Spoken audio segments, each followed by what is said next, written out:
कृष्णो बंधुओं, श्राद्ध पक्ष चल रहा है तो श्राद्ध पक्ष से संबंधित कुछ जिज्ञासा आती रहती हैं, उनके ऊपर थोड़ा विचार कर रहे हैं।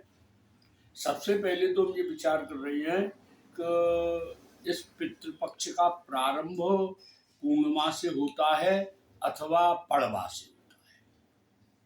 यदि हम धर्मशास्त्रीय ग्रंथों को, निबंध ग्रंथों को देखते हैं तो श्राद्ध पक्ष का प्रारंभ पूर्णिमा से नहीं होता, यह प्रतिपदा से होता है। प्रतिपदादि दर्शांत और उसके प्रमाण में हिमाद्री प्रभृति काल माधव आदि ग्रंथकारों ने वाक्य सभी ने उपस्थापित किया है।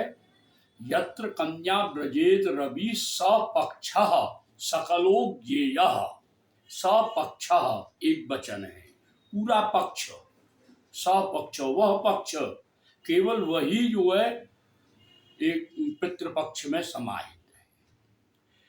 अब ये पूर्णिमा का जो चल रहा है, ये पूर्णिमा के पृथक कर्तव्य एक श्राद्ध है जिसको प्रौष्ठपदी श्राद्ध कहते हैं।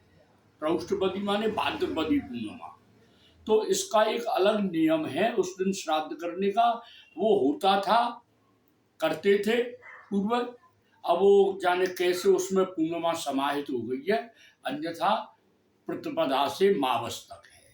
तिथि वृद्धि होने पर ये पितृपक्ष 16 दिन का होता है। तिथि साम्य होने से 15 दिन का होता है।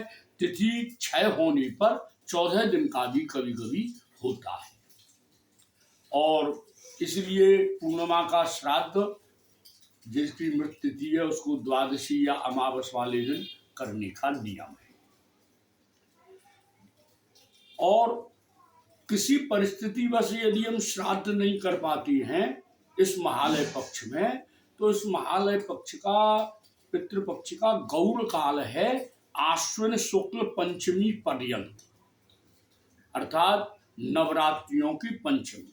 जैसा धर्म सिंधु ने लिखा है, असंभवे आश्विन शुक्ल पंचमी पर्यंतम।